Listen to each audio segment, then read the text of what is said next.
Laringizda darvozabon bilan o'ynaldi. Nascimento gol urishiga ozgina qoldi. To'g'ri tepdi. Shu braziliyaliklarda, Latin Amerikasi vakillarida mana shu jihat bor, baribir darvozabonlar o'yinga qo'shiladi va gol urishga juda ko'p baribir moyilroq bo'ladi. Kuniga 4 daqiqadan sal kamroq vaqt bor.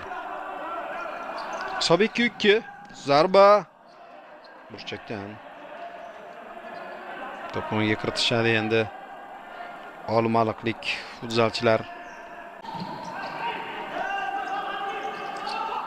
Nefchidan hujum, darvozabon endi boshi bilan to'pni qaytdi.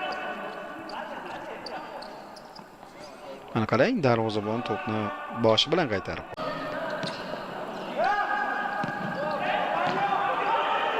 Birga bir vaziyat. Darvozabon to'pni qaytardi.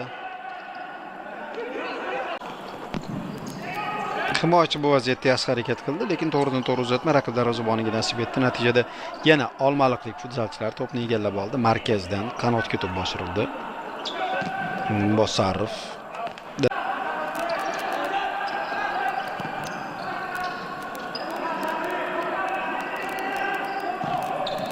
zarba Da Silva yaxshi tepdi, darvozabon ham ajoyib harakat qildi. Arzibekov. Zarba va takroriy zarbani ham bartaraf etyapti darvozabon. Halimov ajoyib zarba. Keskin hujum.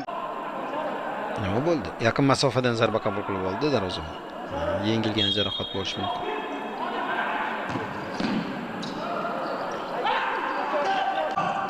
Futbol klubi ortidan futzal jamoasi ham sekin-sekin yaxshilanadi. Endi futbol klubi ancha amaldagi chempion. Hozir g'alaba golini urib ketishi mumkin edi. G'alaba goli